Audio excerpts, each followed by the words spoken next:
Everybody, my name is Elisa Amelia Tretherick. I'm the host of the Get Yours podcast. Today, I'm here with Zack Deris. Thank you so much for joining. You've been working in marketing and sales for 12 years plus, including founding your own agency. You've been part of the incredibly expansive growth and explosive growth in Web3 communities for 3 years, which is amazing. The space is just taking off exponentially. I love listening to your LinkedIn spaces. You're really connecting a lot of people in the community. And in Web3, you've really been gaining traction through incredible strategic advisory positions with companies like Exclusible, ZDTS, Infinity Collectors, and independent musicians, which is amazing. We'll get into your passion for music very soon. Your agency, ZDTS, really came to fruition in 2017. You're really focusing on simplifying the internet to help your clients grow, acquire new customers, and increase your brand visibility through advisory and consulting services, full sales takeover, LinkedIn live events, masterclasses and workshops, and of course, raising capital, which we all desperately need when we're starting our businesses. So if you guys are looking to build a community and scale your agency or just improve your content production, you really need to head over to www.zackderis.com, ZACKDERIS. Zach, is there anything that I forgot in there that you wanted to add before we start talking about you and your youth? No, I appreciate it. Spot on. That's me in a nutshell. Good. Well, thank you so much for coming. Where are you hailing from today? So I currently live in Warsaw, Poland. I'm from England, and moved here 5 days before the lockdown. Wow. Came here for a holiday with my then fiance, now wife, and it was the best thing to ever happen to us. Wonderful. I'm so glad you're happy there. So lovely to hear about your relationship with your wife. I'm glad that you're happy. My friend's happiness means a lot to me. So we will just jump right into it. Let's start at the beginning. That's where we start here at this podcast. I want to have that, emotional connection with you when you were young, and then we'll go into your current life and your professional life. So can you tell me just a bit about your childhood and upbringing? I know you were born in UK, and what about that area or your upbringing do you feel like influenced your approach to business today? Cool. So my parents are Persian. They left Iran in the height of the revolution when my sister was a year old. There's a year of a difference between me and my sister. And when mum was pregnant, they moved out of Iran. They came to Cyprus. Then they, like, for a couple months. Then they went to Manchester, England, which is where I was born. Lived in Manchester till I was about 6 or 7 years old, then moved to London, spent my whole entire life in London, moved to Poland 3 years ago, as I mentioned.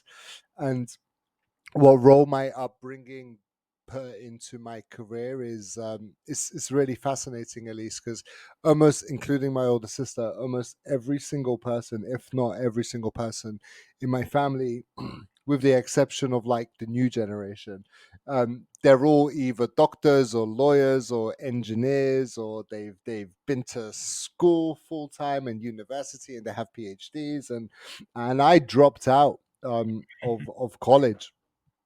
And I think touch wood, I'm probably the most successful person in my family, which shows you something about the educational system. Right? So, Yeah. Yeah. so yeah, I personally like that. But like for me, up up until up until I was born, I was like the only man in my extensive family in terms of like cousins and stuff like this. I now have three other male cousins, but I was always raised by the females of my family, which Nice. has given me a good perspective on life, very different to like other people.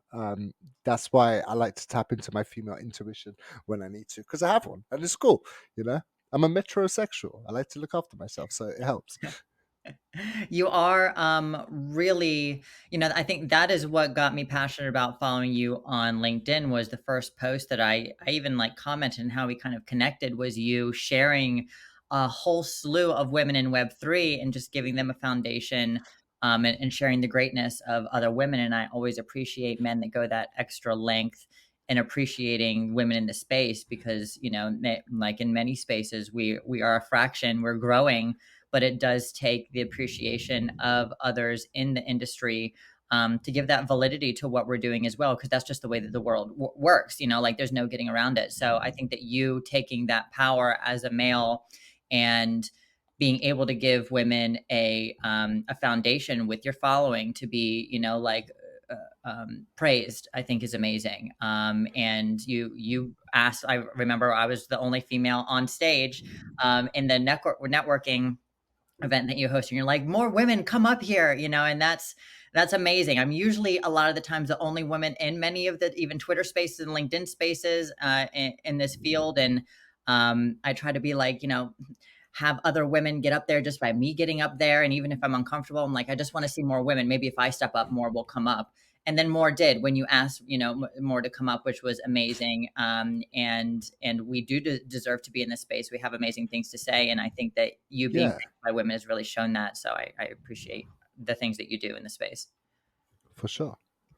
So, thanks for listening to my little tirade, but very Love it. appreciative of you and what you're doing. So, thank you very much. I'd love to see more men take that step and do that more often. So, what were there any particular experience or challenges that you can remember, like as a kid, that really helped you get into your line of work today? Things that you were like, I mean, even hobbies. We'll do challenges and hobbies. Was there anything that helped you get to where you are now?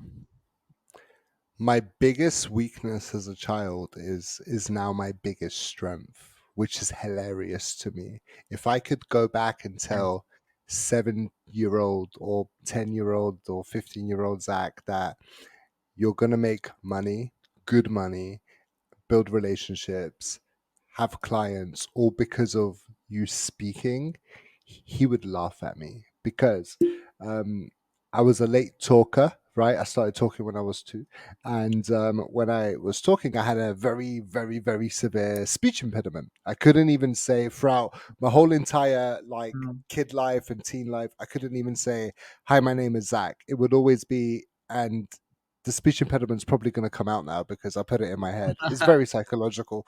But it would always be, "Hi, my name is Zach." That would happen. So in school, my teachers will always tell me to like read from the book, and I would get angry, throw the book down. I'm like, I'm not going to read it because you know what's going to happen. And now, fast forward all these years, I've spoken in front of hundreds of people. I've gone to host live events online and masterclasses with thousands of people. I speak on Zoom every single day to a myriad of clients, and it's funny to me because I've put a lot of time and energy through speech therapy, and even once did some form of a hypnosis to try and help me with it. I've tried everything, right? And it didn't work, but it was actually through my love of building relationships with people and being able to meet new people that I train myself every single day on my breathing, on how I actually communicate, and I can talk now without a speech impediment. It may come up once or twice throughout this podcast, and I'm totally cool with it because it's who I am. But yeah, that was my biggest downfall, and now it's my biggest strength. I've made a business from talking. It's insane.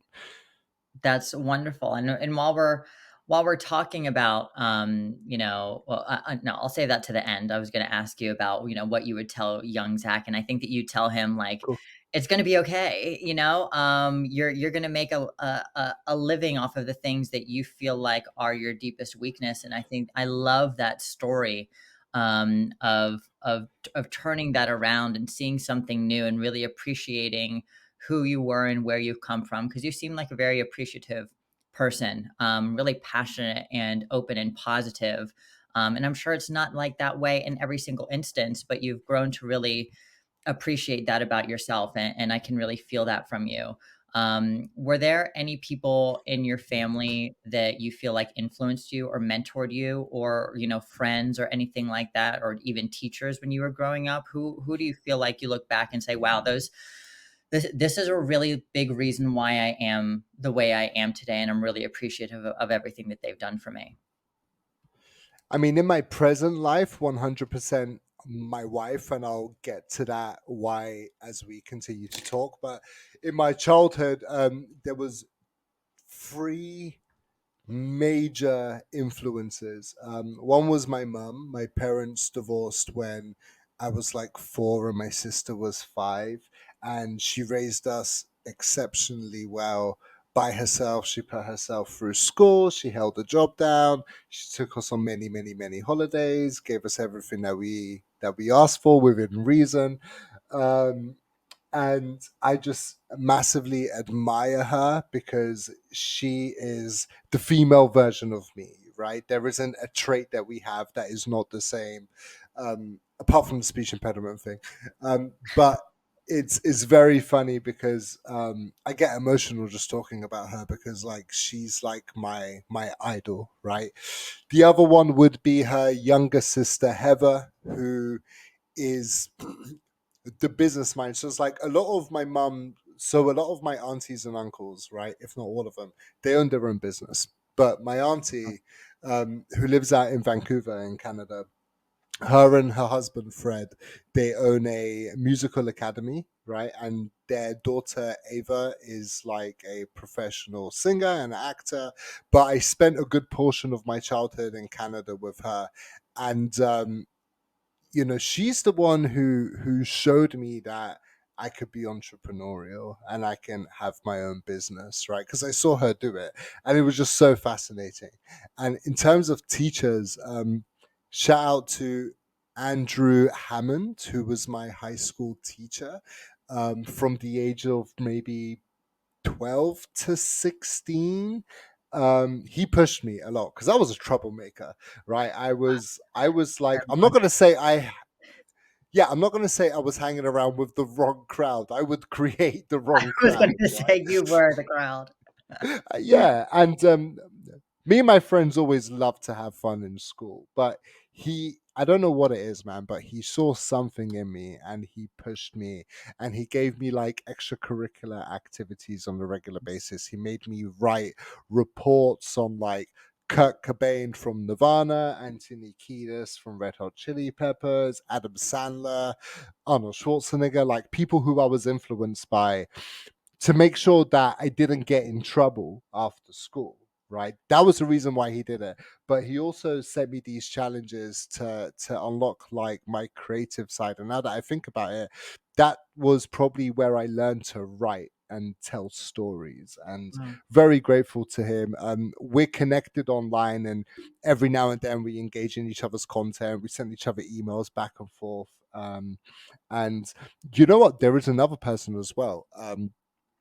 Because of like my ADHD and my speech, I had a child psychologist, right? That I had for maybe like 10 to 15 years, called Dr. Zui, and he played a very cool role in my life. And when I got married last year in October, by surprise, my mum asked him to record a message that she Hmm. played after we got married, like privately between our friends and family. And I just burst out crying, right? Because it was really nice to see his face after all these years and like to see him share the love. So yeah, like huge shout out to those people.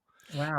I come from a strong belief that like it's very important to appreciate those who have influenced you, even if you don't think that they have, because touch wood, in the future one day you're going to be an influence to someone and you should appreciate that. So Do you feel, speaking on that, do you feel like the values of your family or your mom or, your teacher, those values, do you feel like you've taken on those values that you've learned from them and taken that into who you are and your business and try to emulate the way that you saw as a child? How they conducted themselves, how they ran, your family ran their business, because it seems like there's a lot of people, that you've been surrounded with that started something of their own and didn't follow another path, down the education, educational journey. And you were able to see that. And do you think that you emulate that?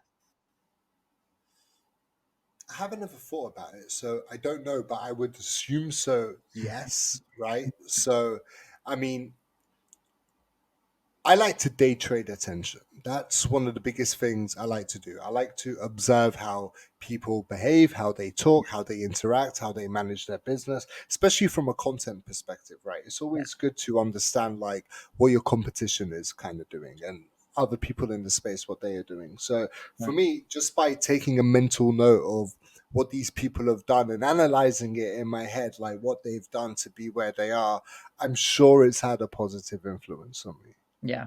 And it's kind of, I feel the same way about my family. I know I don't think about it that much, but I think back, I'm like, oh yeah, they started their own business, and then she worked hard and made sure that she finished projects, and or just some people in my life, seeing how they've run things. They're not perfect people, but just taking little parts of the things that I appreciated or saw so continuously, that I'm like, oh, that's why I am the way I am today. And some not good things, I'm like, gosh, dang it, like, learn to not leave a room in an argument, like, maybe my grandmother did or something like that, and learn to, like, you learn the good things and the bad things. And you work to be a better person, because we are those biopsychosocial creatures. We learn from our biology, our social interactions, and sometimes we don't even realize it, that we're a product of our environment in different ways. So I think that that's really fun to think about, even for the first time, that maybe you haven't thought about it in a while.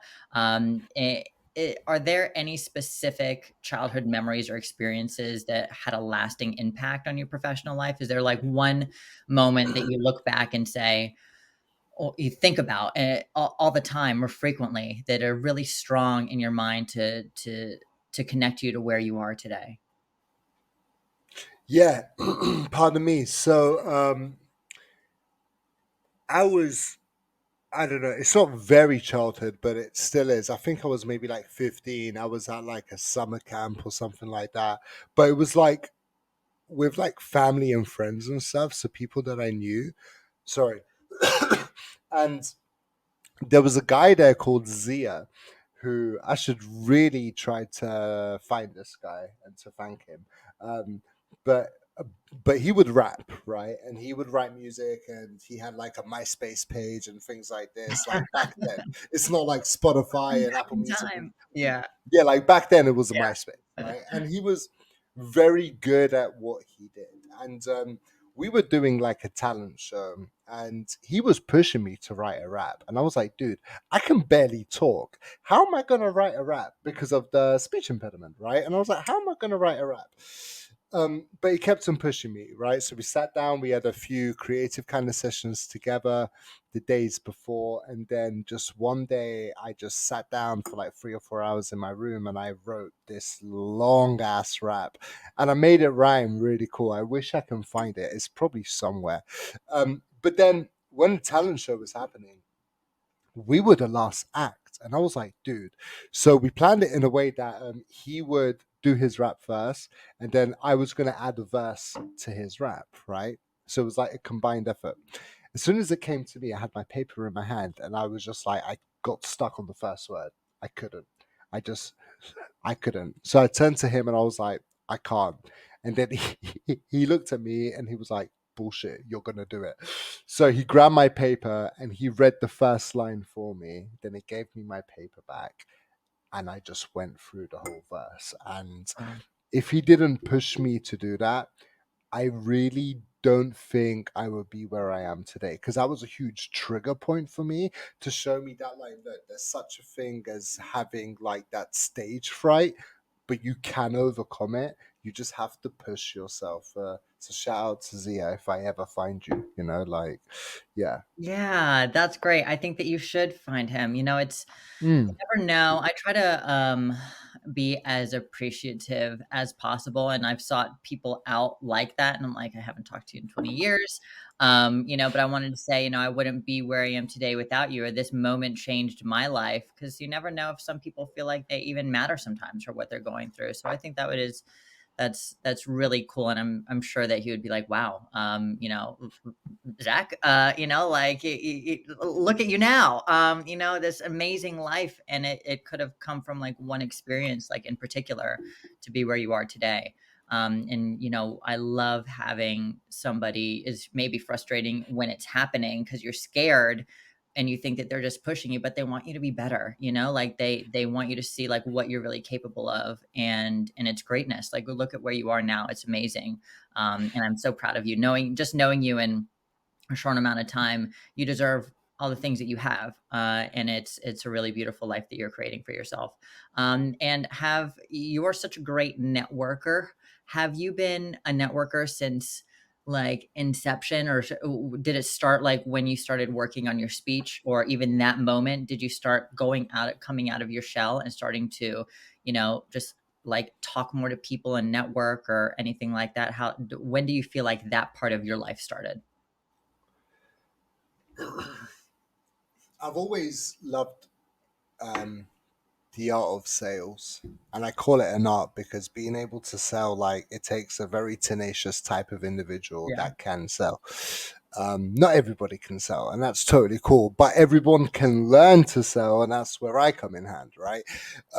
But growing up, once I left school, I did odd jobs. Like, I worked in the pizza shop, I worked in Costa Coffee, which is like Starbucks, right? And even then, even though it was my job to just make coffee on a coffee machine, when I would go to charge these people at the till for whatever coffee they were buying, I would always completely naturally find myself trying to upsell them. I would be like, hey, look, the sandwich we have or the cake that we have is going to go really nice with this caramel frappuccino or whatever you got. And people would just start to say yes to me. And that allowed me to network. I know it doesn't seem like it connects, but it really does, because that showed me that I can speak to random people that I don't know, and I can sell them on a Yeah. concept or an idea if it provides value to them. So I intentionally, after that, put myself in jobs where I would have to network. So I would go to events, I would go to like master classes and things like this where I would need to pitch and connect with other people. Nice. Then fast forward to the internet. Like, for me, like, my journey on the LinkedIn platform really began in 2014, where I learned that I could research via the LinkedIn platform my clients, Yeah. but now I can sell to my clients via LinkedIn. So I just really made sure I was always in a very uncomfortable situation where I would have to pitch people. And I think it was probably same year, 2014, me and my colleague by the name of David at a company that we work with, we landed a deal with who are like a glasses company in the Yeah. UK, and we went to an event. And we would have a stand, and we would have to sell subscriptions to magazines to franchisees. And we absolutely crushed it. There is not another supplier there that could do what we were doing. Wow. We went out the night before, we went networking with all of the franchisees at a bar, got absolutely smashed with all of these franchisees. And the next day, they came over to our stand, and because we bought them drinks, or no, I think we didn't spend a penny. I think they actually bought us all the drinks. But because we had a good time, we danced with them, we Yeah. partied, we laughed together.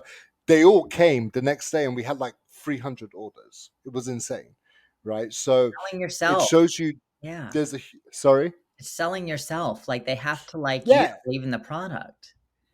Well, I believe that people don't buy products, they buy people. Totally. So why should So anyone true. buy a box of magazines from me? You shouldn't. You Yeah. should buy the fact that I'm telling you this is going to get me some commission and it's going to Yeah. pay for a holiday. So I would literally say that. So Yeah. it's like, it's really going to help me if you buy this. Plus Yeah. your benefits, the utilities, your customers are going to like, they're going to hang around in the waiting area for longer, yada, yada, yada, That was a fun job.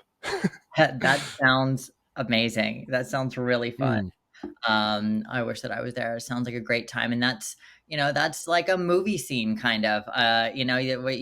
Those things actually do come true if you are passionate about what you're doing and you connect with people on a more fun and emotional level. You can't just be like sell, sell, sell. You have to show like some interest in who they are, and be genuine. And that's why I think that you're going to do so well in Web3, because that's what so many people are seeking, is that genuine transparency, that kindness. A lot of people feel like Web2 was just more harsh, more soulless, and a bit more callous, where we just got by treating people like numbers and analytics. And this is a much more community driven space where we're seeking that, connection and that empathy more than ever in business, and kindness and mental health awareness, and connectivity. So I think that that's, why you bring so many amazing people to the table, in your networking events that I love attending on LinkedIn.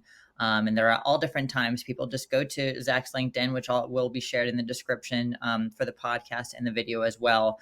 So you can go and sign up and just go and listen, go and learn, do your pitches, join the table, and have a great time. What are some, before we start talking about your current life right now, what are some kind words of wisdom that you'd give young you, knowing what you know today about life and business in general? Anything is possible. Literally anything. Like, I have this very strange mentality that we are all creator gods, right? We all, every single human being, we have the ability to create something. We have the ability to make anything possible. We just have to put a lot of effort, time, and energy into it, because everything in the world is energy. So the more energy you give something, the more you're going to get it back. So the words of the wisdom would be anything is possible. Just try it, you know? You have to try it. And if you're good at it, great. If you're not, keep on trying.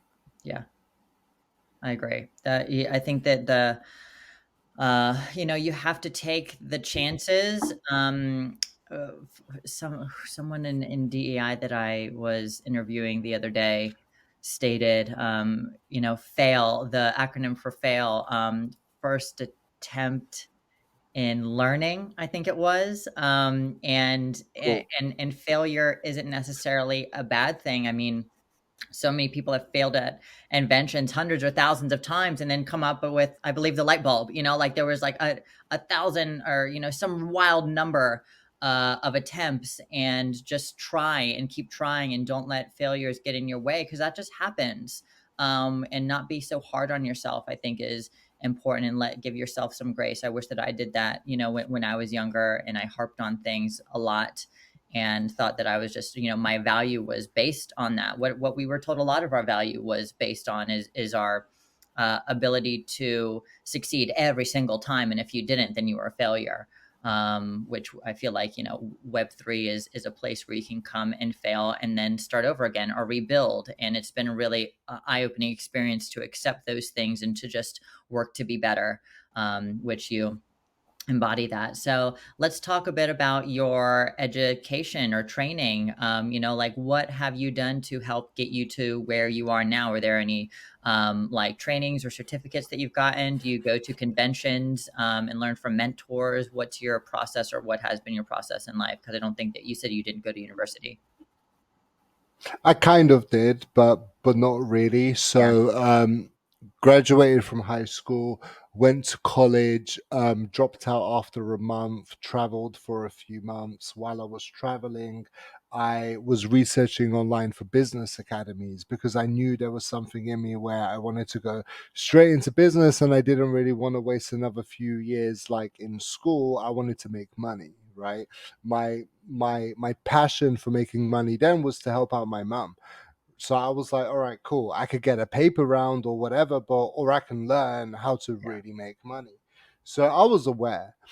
And then in the US, you guys have something called Shark Tank. It came from a Yeah. program that we have in the UK called Dragon's Den, and there's a very tall fella called Peter Jones that he began the whole entire Dragon's Den Shark Tank series, and Nice. he had an academy called the National Enterprise Academy, which he was launching in 2009, and 700 people applied. No, I think it was like 300 people applied, 70 got into the interview, and only 28 got into like the Pathfinder course, the initial Yeah. like trial, if this can work or not. They chose me. No idea why, but they chose me, which is really We funny. know why. Um, cool. Charismatic. Yeah. But like even in my pitch, right, I couldn't even say my pitch. I was put in a team of like 5 people, and we had to like improve the quality of a product and sell like a marketing plan for it. I did lead a lot of the ideas and like the drafting and the strategy that we did as the team. But as and when it came to me talking in my part, I had to get my colleague to say my bit because I just couldn't talk. But still, they gave me a chance, which was super cool. And I learned how to bring the boardroom to the classroom over there. We did a whole bunch of challenges where we had to make money, we had to go pitch people, we had to like write reports on so many things related to like building businesses. It did have a heavy focus on like on economics and marketing and stuff like that, but it helped me understand like how to have a business and how to sell. And then after that, I decided to go back to college just to get some qualifications. No, I think I spent a year working as a catering assistant in the hospital that my mum she worked at. My mum scans babies for a living. She's a sonographer, right? Super cool Wow. job. So yeah, she got me a gig in the catering department just because the guy who ran the department, he had a massive crush on her, so he was like, "Yeah, I'll help you out." Um, Hi, Andrew. So yeah, and then I went back to college, which is the best moment of my life because that's where I met my now wife, and again realized after 6 or 7 months like this really, really, really isn't for me. So I just dove in. So a lot of like the learning was on the job. It was on the job being able to learn. So I would observe the CEOs of the businesses and the managers of the businesses that would hire me. I would see how interaction with the customers were, the systems, the logistics, the operations behind everything, to a point where I was like completely ready um, to do this on my own, right? And in I'll tell the story really quickly because it may be interesting for some people. But in 2014, when I worked in like the magazine company, we were a distributor for like loads of magazine publications. We sold to car dealerships, to salons, to airports, yada yada yada. I would be on the phone calling businesses all the time, and I was a top salesperson there. And in June 2014, I hit my target early and I said to my manager, look, I've always used the LinkedIn platform to research my clients. I Yeah. haven't ever used it to sell to my clients. Can I try? I did. 10 days afterwards, I only picked up the phone once. I sold 110% of my target for July. And I Wow. was like, epiphany moment. This is how you sell Yeah. in 2014 and going Yeah. forward. So I began training their sales team. I built a sales team within their company and other companies as well on social selling on the LinkedIn platform and other platforms. But then in 2016, I took a course which was salesforlife.com, and I got certified as a social selling expert. I don't like that term, and a certified trainer for LinkedIn. Yeah. Um, so yeah, I started my business training people on all of the knowledge and the skills that I've learned. Yeah. And now the people I train, they either use this for themselves to grow their business or they train other people because I train consultants and other agencies as well. So Nice. on the job learning, like it Yeah. works. That's great. Learn as you go and find what works, and then learn more about it, become a professional at it, and then teach other people. I think that that's great. And what is what now that we're getting into your more professional space, and we'll hear more about you helping other people succeed with ZDTS. Where did you first start like your professional career? I know that you have a lot of advisory and consulting. Is that kind of like where you started as well with especially in Web3? Because I see a lot of Web3 projects. And how did you get into like the Web3 space and advising for those projects? Cool. So I think um, at the beginning of like 2017, I pitched my boss at the time the idea of actually having like a an additional arm to the business where we can train companies on how to use the internet, LinkedIn, Instagram, and all of this stuff to sell and acquire customers. And he was like, "No, it's totally against our business model. doesn't make any sense. There isn't any money in it. So I was like, adios amigos, I'm out of it. I left. I quit my job. And I locked myself in my room for 4 days and I built this business. It took me Amazing. 6 days to land my first client, which was an automotive business to help them gain clients essentially. And we did it all through the LinkedIn platform. He's still my client to this day, which is Wow. absolutely legendary. Talk about longevity, right? I think that's really cool. It's a big accolade for me, actually. And it was the business Zack Deris Training Services, ZDTS. It began as a training company, Hmm. training people how to simplify the internet, as you said earlier, to help them sell, grow their brand, acquire customers. Yeah. But I didn't really realize that I was teaching people community building, because that's what it is. Yeah. Every single human being in the world, they have a community at least. They just have to Yeah. be able to identify it and to unlock that door to their community. So Totally. in 2019, I was hosting an event on LinkedIn for one of my clients, completely unrelated to Web3. And there was a dude in the audience who reached out to me afterwards and he told me he had this blockchain DeFi company. And he asked me, can I show him how to get customers and build community? Yeah. I was like, I don't really know much about blockchain. I mean, I understood like the concept of it, but I didn't really know much. So I did what Gary Vee taught me, spend over 40 to 50 hours researching the industry, right? Educating myself on everything related to the metaverse, to blockchain, to Web3, to cryptocurrency, to decentralization, to absolutely everything. And I've Yeah. always had a passion for our world being decentralized. So it was the perfect fit. Um, Again, still my client today, super happy. And it was purely accidental. If I didn't host that event, I would not have found that person, or he Right. would not have found me, and I would not be in this space. So, quickly moving on, spend the past 3 years growing communities, right?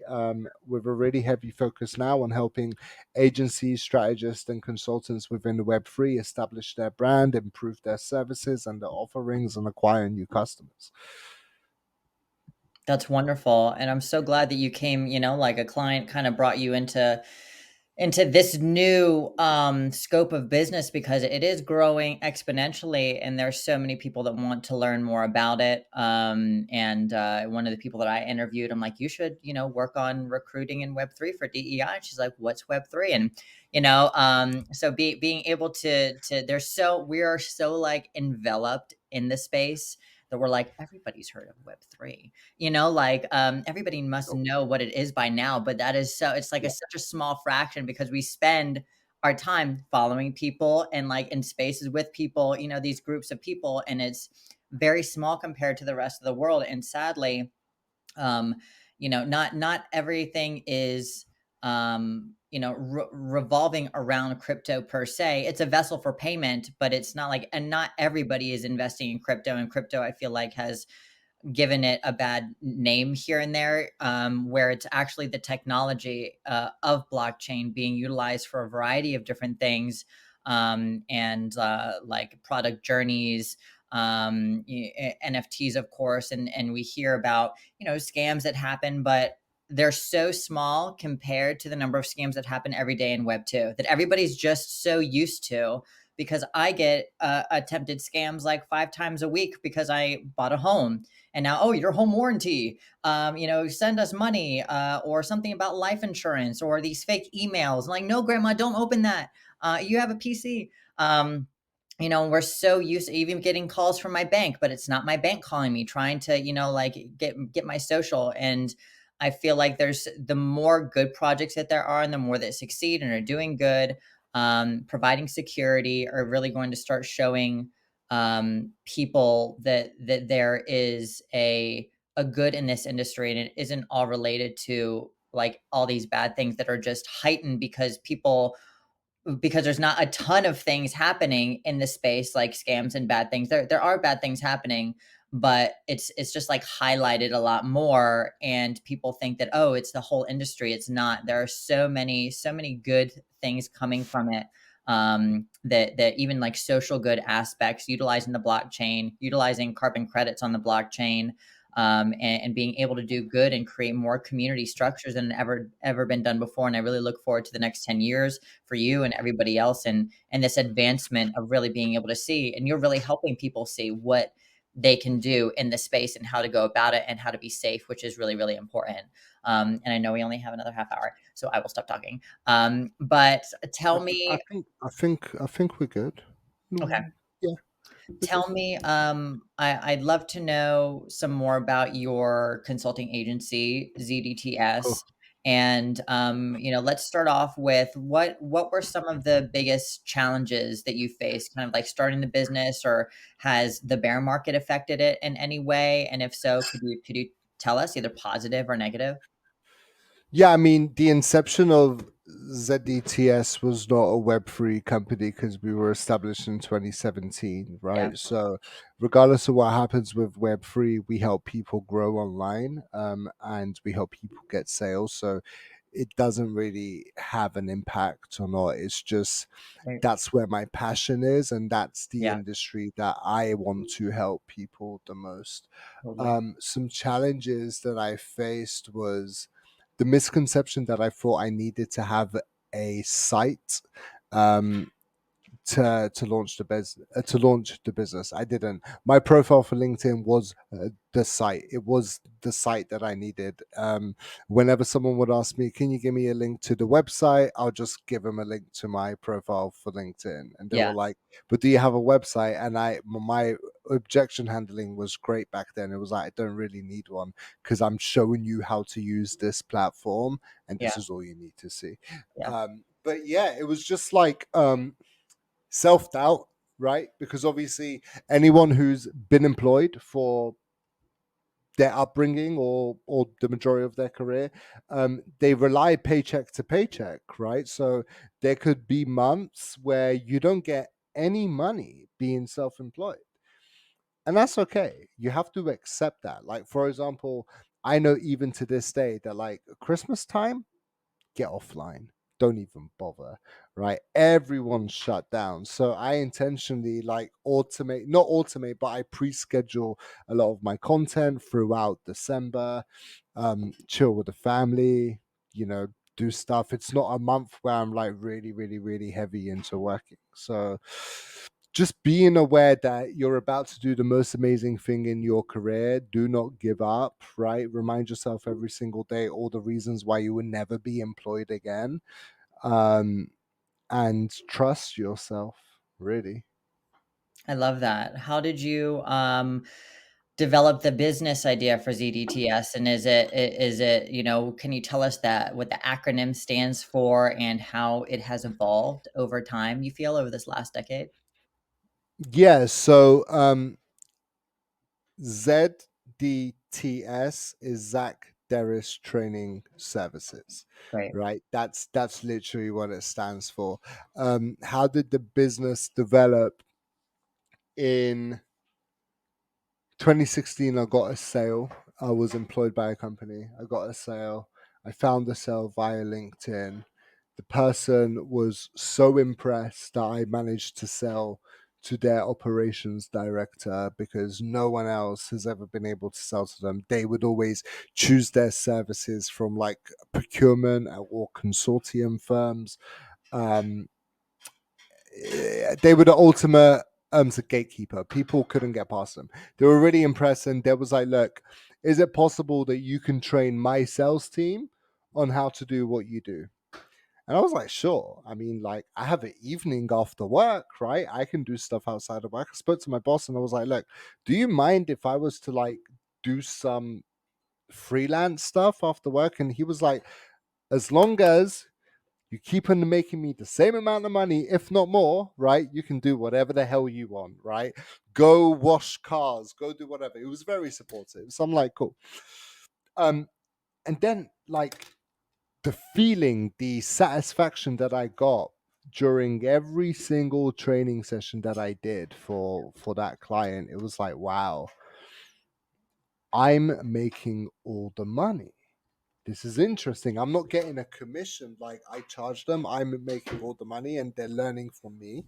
Yeah. So I was like, all right, I'm gonna take it full time. And as I mentioned, I pitched the idea to my boss, and he was like, no. And I was like, cool, I know I can do this alone. So I just went off and I trusted myself, right? I believe that it's not going to be easy. I prepared myself. I was like, all right, cool. It's not going to be easy, but being employed, you've made up to maybe 50, 60 grand a year. So if in year one you make 20 to 30 grand, that's okay. But in year two, you have to make the same amount of money. And then each year on year on year, because of the level of detail and hard work and grit that me and my wife put into the business, um, we just keep on, Keep we going. Yeah. yeah, we just win because it's our passion. Like this is what we love to do, so we love people, and Yeah. if we can share a bit of the knowledge and inspiration to other people and help them be successful online, cool. Now, I don't want to take I don't want you to share all of your secrets, but what are your marketing strategies? Is it just like in mailing? Because I know that like even with I think the highest LinkedIn like professional service, it's only like 50 in mails a month. How do you connect with people? How do you go about that connecting with potential clients? In mails can be good, but I rarely use them. I mean, I Okay. would say like maybe once every 8 months, I may send 3 or 4 emails because I Wow. need to really get a hold of someone. I've Yeah. tried everything else. That's the last resort. It doesn't work, but I do it anyway. Um, Everything that I teach is my blueprint for my business. So I do give all the secret sources away. It's Yeah. part of the business model that if it's worked for us, we're going to adapt it to your language, your style, your essence as a salesperson, as an entrepreneur. But the blueprint, the format, the structure, it's what we've done to launch our business from $0 to $1 million plus. So I do give all the secrets away. We actually have a crash course, which is about like $1,200 for about 7 hours, where we help consultants set up their business and land their first few clients. And we build them a pipeline, we build them the pitch decks, we build them all of the messaging templates, the engagement processes, absolutely everything that they need within the 7 hour period. And we record all of the sessions, we transcribe it for them, so they own all that information to refer back to afterwards. But I would say biggest marketing strategies is, and people hate it when I say this, but you have to be consistent, you have to be yourself, and you Yeah. have to always show up, and you have to deliver value all the time. So when it comes to law of averages and sales, Elise, people typically on the LinkedIn platform, I'm going to refer Mhm. to the LinkedIn Yeah. platform, people will send 100 connection requests out and they may get 10 to 20 new connections. And from that, they may have one or two conversations with people that could lead somewhere. Sure. What we do, we like to, through an engagement process that we have coined client engagement, we like to increase this law of averages from anywhere from like 75 to 85 out of 100. Wow. So there's a very key strategy which it's engaging with people. Yeah. So if you take a look at an individual that you're trying to sign as a client, right? You have a look at their content, cross platform, not only on the LinkedIn platform. You have a look at their content, you engage in their content, you add value, you comment on a series of their posts, Yeah. then you drop them a connection request and you don't sell to them. You literally say, hey, dude, I saw this post that you wrote about blah blah blah, really liked it. Yeah.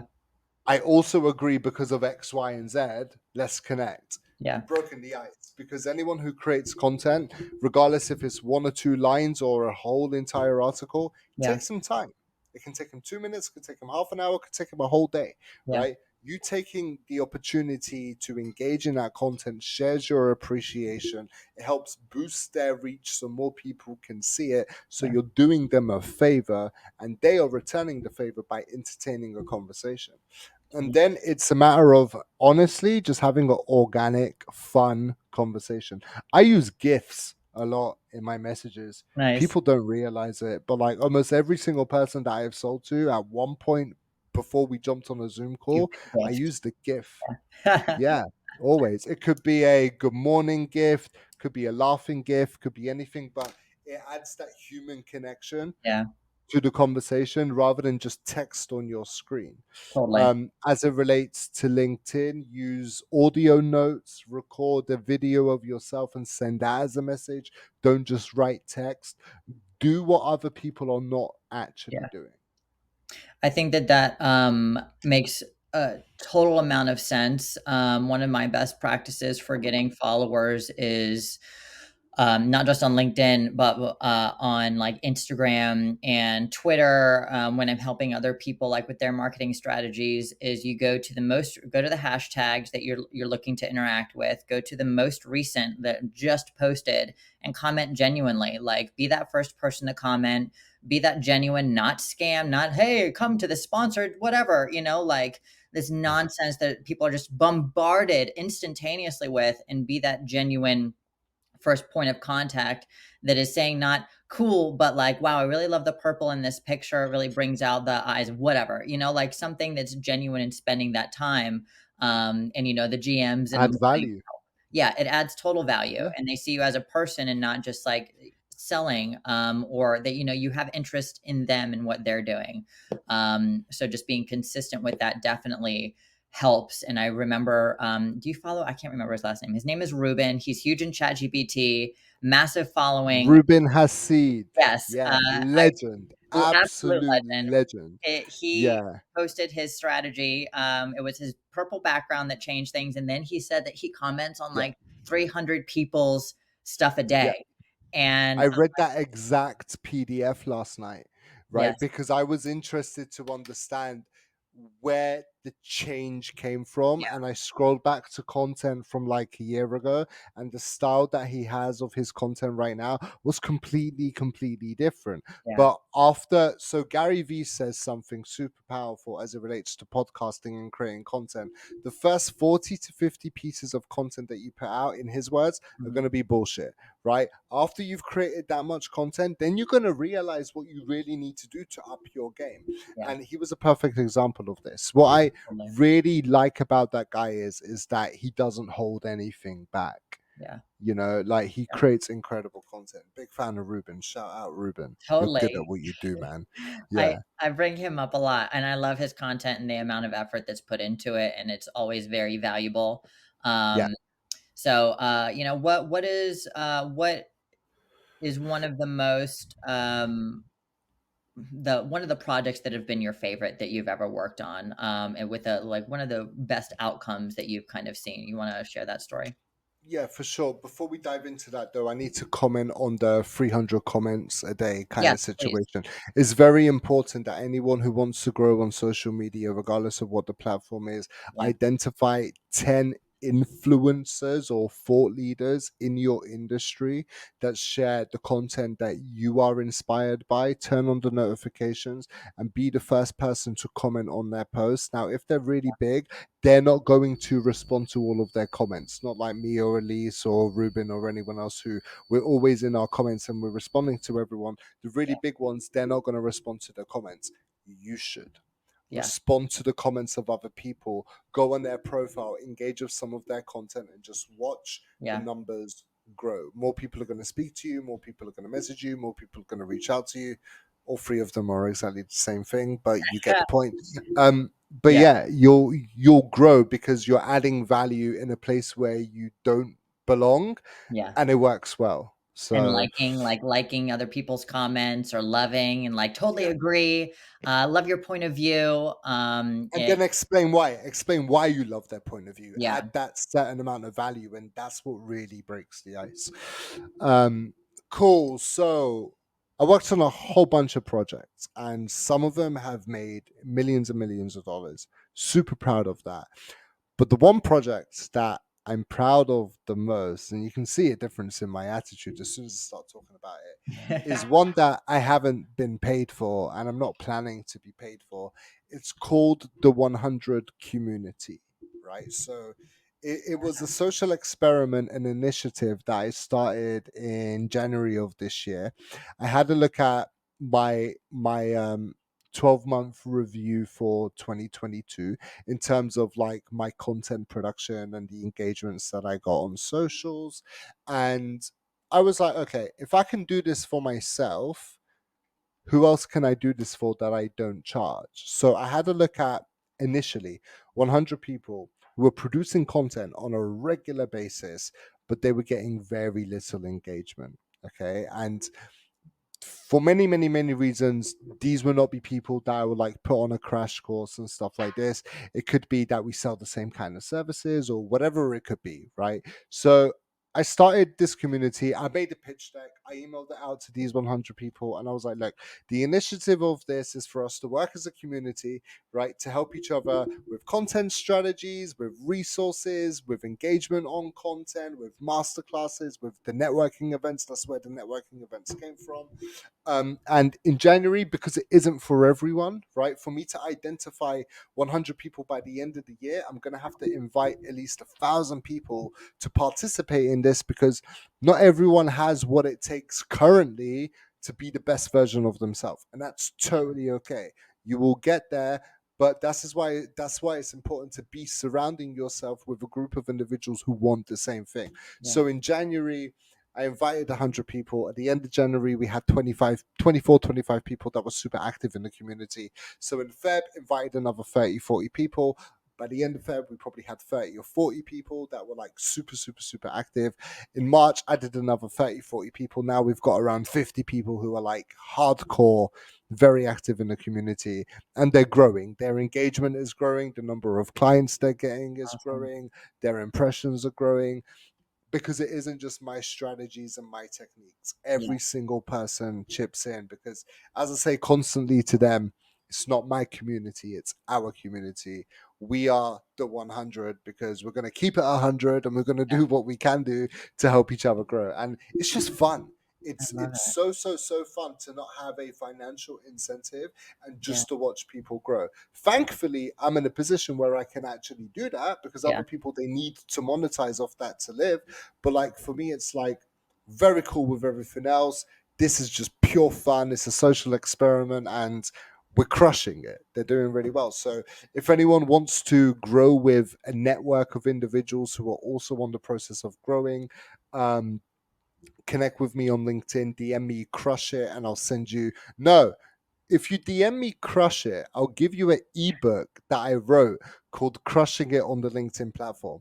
But if you DM me 100, I will send you the deck that breaks down the 100 community, and you can join the Slack and join the channel, and yeah, and you'll get the Well, book I'm as going well. to So message you, crush it in 100 right after this. cool. Let's go. For sure. I know that Alexandra is part of that as well, isn't she? Yeah, and she told me about it, and she's really loving the experience. I'll be interviewing her next week, and really excited Cool. to hear her story. She has a very interesting story and very 100%. interesting person, and she's really passionate about it. Like she is down to Yeah. like to do it, which is amazing. And excited to meet everybody else. I had somebody else message me about it, like saying I should join from your networking thing. And I was like, I'd love to. And he's like, you'd love it. So you have a really active and Very cool. happy community. And please, anybody listening, message Zach on LinkedIn. I'll have his link and everything. So please connect. I'll move on to my last few questions. How do you balance your personal values and priorities with the demands of your professional life? Like how do you balance it? Do you ever have like time where you and your wife turn off your phones and spend time with one another? Do you have set, schedule or date days? How do you do that? So this is, I'm super happy that you asked this, because this is where I need to give 150 billion% credit to my wife. She is the polar opposite of me. Very organized, attention to detail, like spreadsheet organization, like absolutely everything, right? She handles all of the operations as our chief operations officer, right, for the business. I'm client facing. Okay, she handles all the creative and direction for the business as well, and she helps me understand when I need to switch off. And it's very important that if you can have a supportive partner as an entrepreneur who's also very entrepreneurial themselves, to help you understand, look, you've been on the computer for 15 hours. What the hell are you doing? You're going to burn out tomorrow. Like, and pretty much comes in and like closes the laptop. Like, I appreciate that and I need that. But like without her, the business will not be where it is. I cannot take credit for this business growing to where it has, because ever since my wife joined me full time in the business, like that's when it was issue within the first month we saw a rapid growth in finances and customer acquisition and absolutely everything, because she got me Nice. massively organized. One area that I struggled with massively was not being able to switch off in the evenings and in the weekends. And that's a common trait for most people in Web3, Yeah. because Web3 is run off community, it's run off other people. And especially when you have communities all over the world, at like 6 p.m. for you, the other side of the world is going to wake up. So you're going to want to stay online to speak to the people on the other side of the world within your community. So at the beginning of the year, we set a goal that 7 p.m. our time every single day, we're going to switch off work. And on the weekends, not going to work at all. I will be lying if I say that that happens every day. Okay, like let's keep it 100. There are sometimes more than I like where I work at 2 o'clock in the morning. Okay, and that Yeah. sucks. Not in a position where we need to do that. Everyone is going to be in a position where you're going to need to work that hard at the very, very, very beginning of your business. But once you hire more Yeah. staff, you automate your processes, you have very good organization and a good support system, you're not going to need to do that. So thankfully, I'm starting to appreciate that and switch off as much as Nice. I can. Yeah. So I've had a very busy day today, been working since 8 o'clock in the morning. So I know as soon as it comes to 6:37, I'm done. I'm completely done. And Yeah. I'm I need to reinforce that in my head. Because if you don't, you're gonna burn out Yeah. eventually. And if you burn out, you're gonna cause a delay in Yeah. your growth. Why would you want that? It starts turning not into not fun and something that you may like resent in a way. So I think my wife has definitely helped that. Like, let's say, I take time, especially if I'm working before breakfast, to make sure we sit down for 15 or 20 minutes and eat. Make sure we sit, and eat together. How was your day? What was the best part of your day? Let's make sure that we Yeah, spend time during the weekend. And she's very busy, and I'm very busy in like Web 2 and Web 3. So it's cool. definitely like hard because we want to take on all these projects in Web 3, everything, the FOMO, that excitement.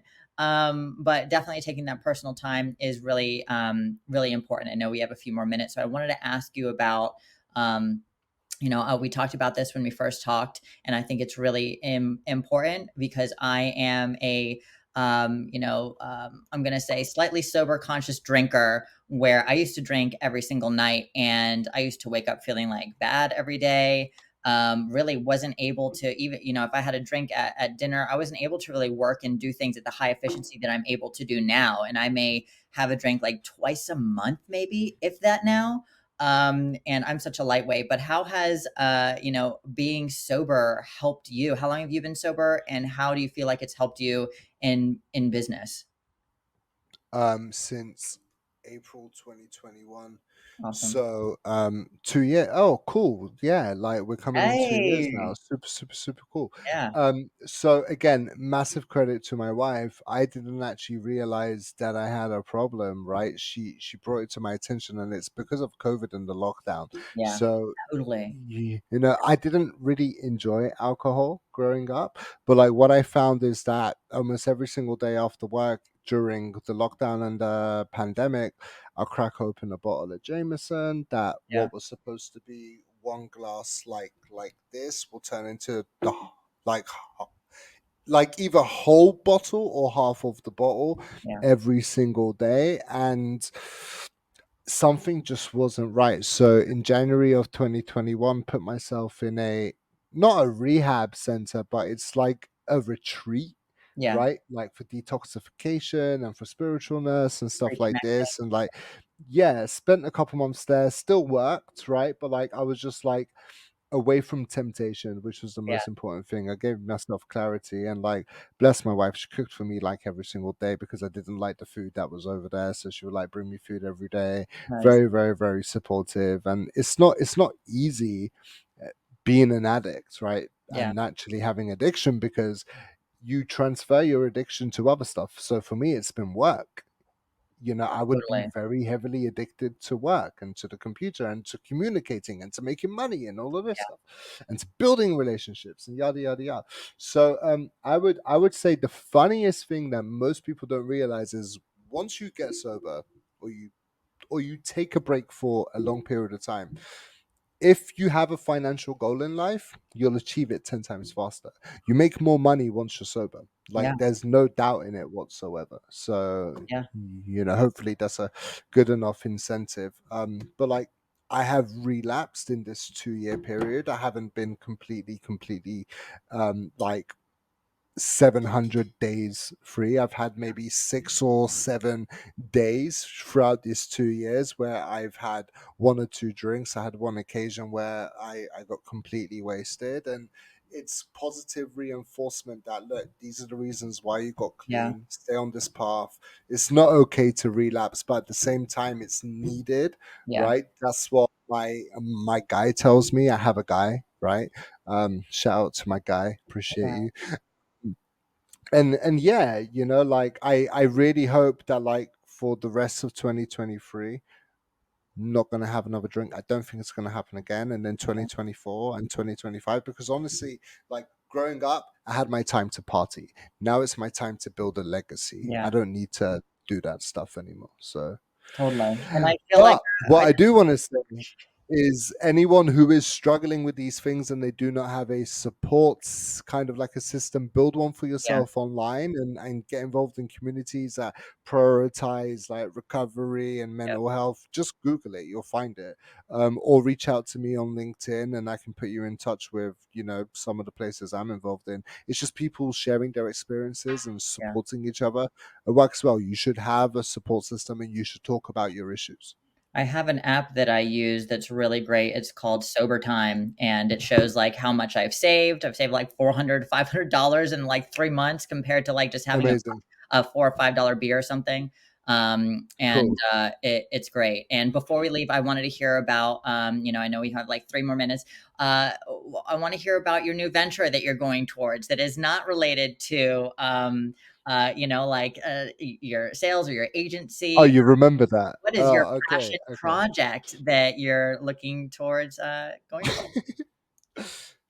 I mean, look, I mean, you know, either something's gonna happen or it isn't gonna happen. You're But gonna make something happen no matter what. I don't know. I don't know. So by the time this episode gets released, if you go on my Instagram and my YouTube, there will be something quite interesting there. So shout out to Futuristic.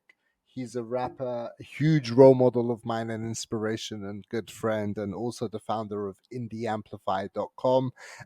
He has a rap contest going on right now at the moment, for people to get the opportunity to be on his new album. There's 3 tracks that people can drop a verse to.